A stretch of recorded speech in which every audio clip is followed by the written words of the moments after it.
And the cards that we have for you for love in March are Queen of Staffs reversed, Eight of Staffs reversed, the Ace of Staffs, Five of Pentacles that keeps coming up, Three of Swords reversed, and the King of Staffs reversed.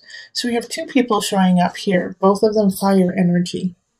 So fire signs are Aries, Sagittarius, Leo. And they're powerful. So it feels like, it definitely could be, possible love interests that are coming in. But they're in the reverse, so it's a situation where they're not here to really help you out. They're here to teach you a lesson, and a lot of signs are getting that this month. But the situation here is like you have to decide between the two, and it's kind of like deciding, between your fifth choice and your sixth choice, not your first choice. And then we also have the Ace of Staffs here in like a new beginning. And so I feel like these two people who are going to be coming in March are actually distracting you from what you need to be focusing on and depleting you and taking away your time and energy and pulling you away from what you should be actually looking at and who you should be looking at. Because here between the Queen of Staffs and the King of Staffs, it's like it's a king and queen, so they're linked, and the link is you. But you feel like you don't have any choice between the two. It's like you can only choose from the two, and that's it, and that's not true. In fact, choosing one or the other is not the right choice, actually, because we have the Ace of Staffs up here, and this is a new beginning. This is a new connection with a fire sign, actually.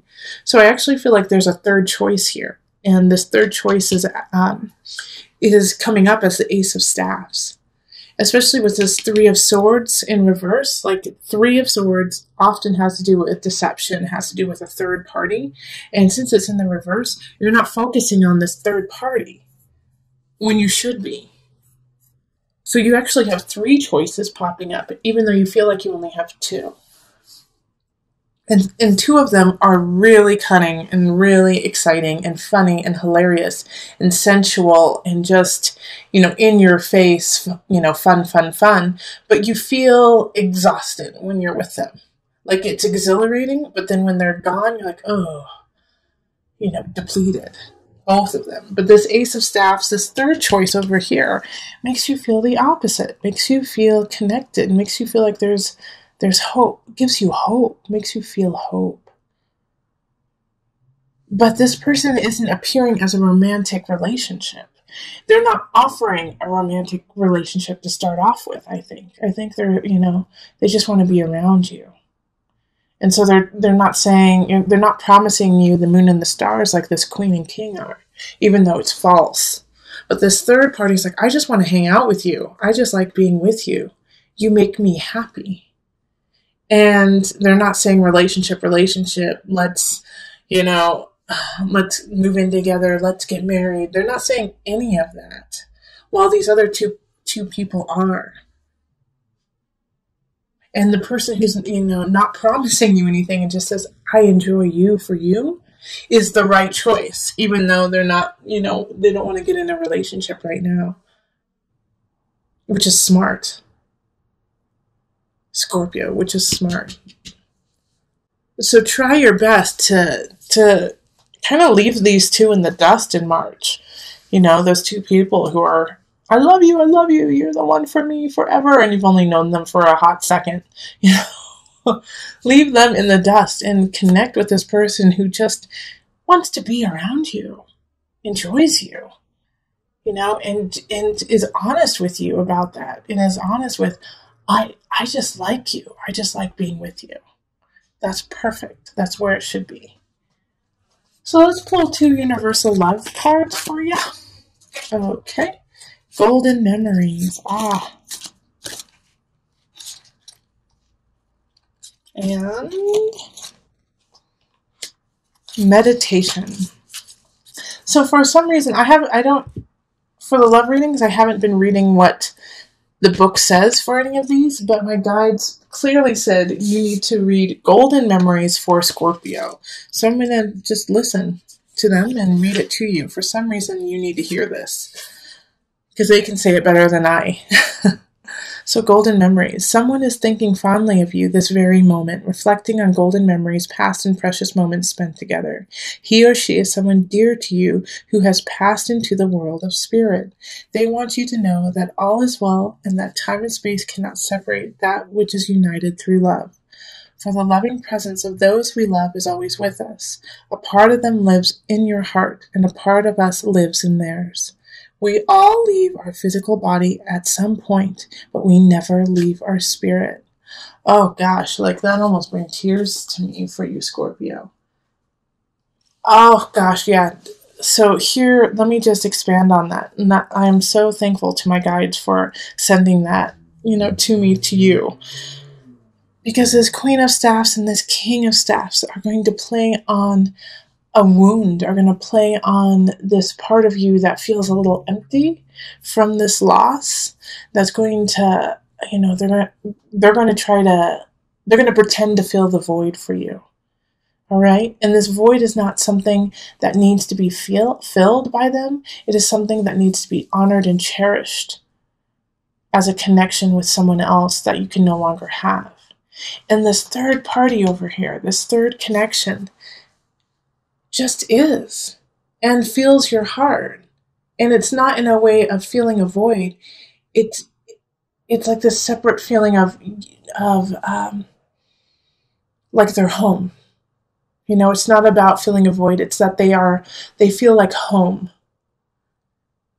So if you feel conflicted, if you feel confused, like that you have no choices, Scorpio, then this is where the meditation comes in. Sit with yourself and sit with your ancestors, sit with your guides, and let them speak to you and hear them. Okay? So let's go on to the couple reading. Hello, my Scorpio couples. How are you?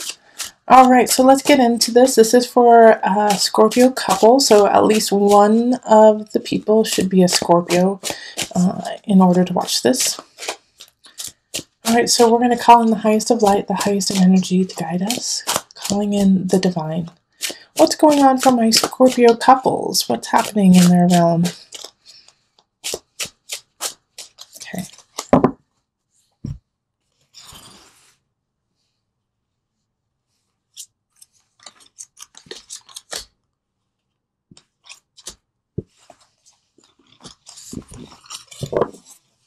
All right, and let's see what we have. We have the Page of Staffs reversed. We have the Wheel of Fortune reversed. We have the Four of Cups reversed. Then we have the Eight of Swords, Seven of Pentacles reversed, and the Four of Staffs reversed. Okay. So first and foremost, let me just say you are not alone. Looking at this reading, it's very similar to a lot of the other signs, actually. And we are all connected, so that's why. But I have this Page of Staffs energy, and so those who are married or not even married, who are just a couple and have a child together, you're going to have some tough times with that kiddo. Okay, they're going through a tough month, and it's going to affect your relationship. All right, and you're going to blame yourself. Of course, you're going to say, "What did we do wrong? How come they're not thriving? It must be our fault. We didn't plan right." And you're going to create like this whole thing of it's our fault that our child is going through a huge, transformation. And then you're going to feel kind of like, what do we do now? How are we going to solve this? And the first thing you're going to have to do is stop it. Stop this. Like, what did we do wrong? How can we solve this? And just be present with your child, okay? And be present together, because the relationship is going to get rocky if you guys go through that self-deprecation of like, we are horrible parents. Maybe we shouldn't even be together. Obviously, co-parenting together, we're not doing great. But the truth is, no, you just need to relax, okay?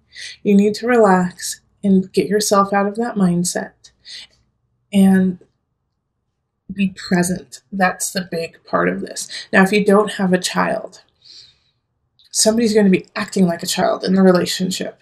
And once again, you have to be present for this, because a Page of Staffs in reverse is either receiving a message that is emotionally charged, like that fires you up, that makes you angry, that makes you really anxious, but just kind of throws you for a loop and makes you kind of go into a tizzy. Or it's a child, a child who is going through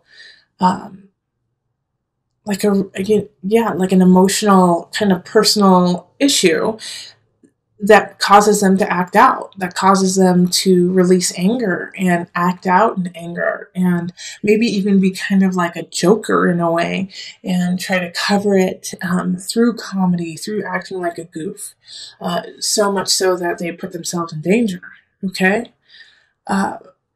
But with the Wheel of Fortune in reverse, the Wheel of Fortune always is turning. So you have the tools that you need to get through this, because you've been through this before. It's just now you're kind of on the downward slope, but that will move back up to the upward slope. But you have to push it there, And the Four of Cups is really, is a reminder to you that you couldn't have done anything about it. There's nothing that you could have done in the past that would have changed what is happening. But the only thing that you really need to recognize too is that how you react to it is up to you. All right. 8 of Swords is warning that you are going to create that prison and create that situation where you are hating on yourself and that you can't get out of it. But you can if you just look up and you have faith in yourself. Because as soon as you stop saying, I can't solve it, and you say, okay, what's the situation? How am I going to take care of this situation? Is when things will start to shift and you'll actually be solving it instead of just making it almost worse. I also have a situation for you, Scorpio partners, that, like, in a way, some of you, I feel like we're hoping to get engaged. We're hoping to get, move in, do something together, and it's not going to happen this month. 4 of Staves reversed is really saying that the celebration it's not the time. It's not the time right now. In fact, there might even be gossip of the opposite from friends and family. Yeah, so this situation that is happening, I don't necessarily think that it's the end-all be-all. I think, because I don't see anything about a very severe breaking up or anything like that, I actually see it as, for you, learning to stop saying, I can't do it, I can't do it, I can't do it, I need help, I need help, I need help, and standing up for what you need and making it happen instead of requesting it from your partner. Because with the Wheel of Fortune in reverse, you got to put some work in, Scorpio. And it could be the opposite, too. It could be that your partner needs to put the work in. With the Page of Staffs, it could be them who needs the work, needs to put the work in. Instead of you bailing them out. But there is a different situation here between the two of you. If one of you is a giver and the other is a receiver, and it often just stays in that dynamic. Yeah, it shifts from time to time, but there's one person who takes more than receives more. And so you have to balance that out, and that's that Wheel of Fortune popping up again. Things are not in balance. Okay, so let's pull the universal love.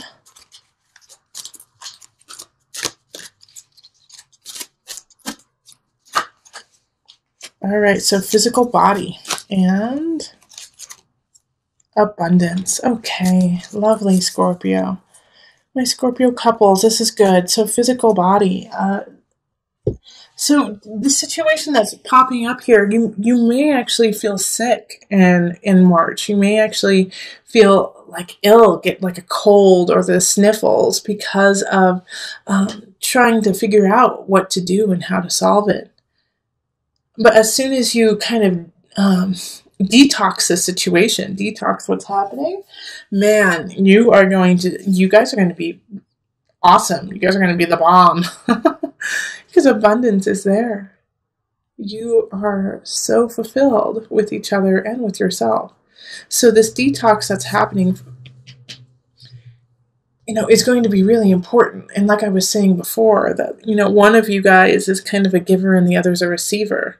And so finally you're going to find a balance, because even if somebody is receiving all the time, after a while, that person starts to get bitter and spiteful that this person is giving them so much.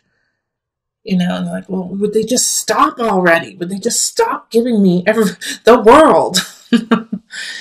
Because there's a part that is so satisfying to also give. And so if you're always receiving and you don't have space to actually give, then it also feels incomplete.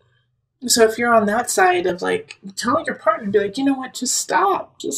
Let me do this. Let me do this so that I can help you out too. All right. And if you are the one who is giving, just say, hey, you know what? I don't have the capacity right now to do that.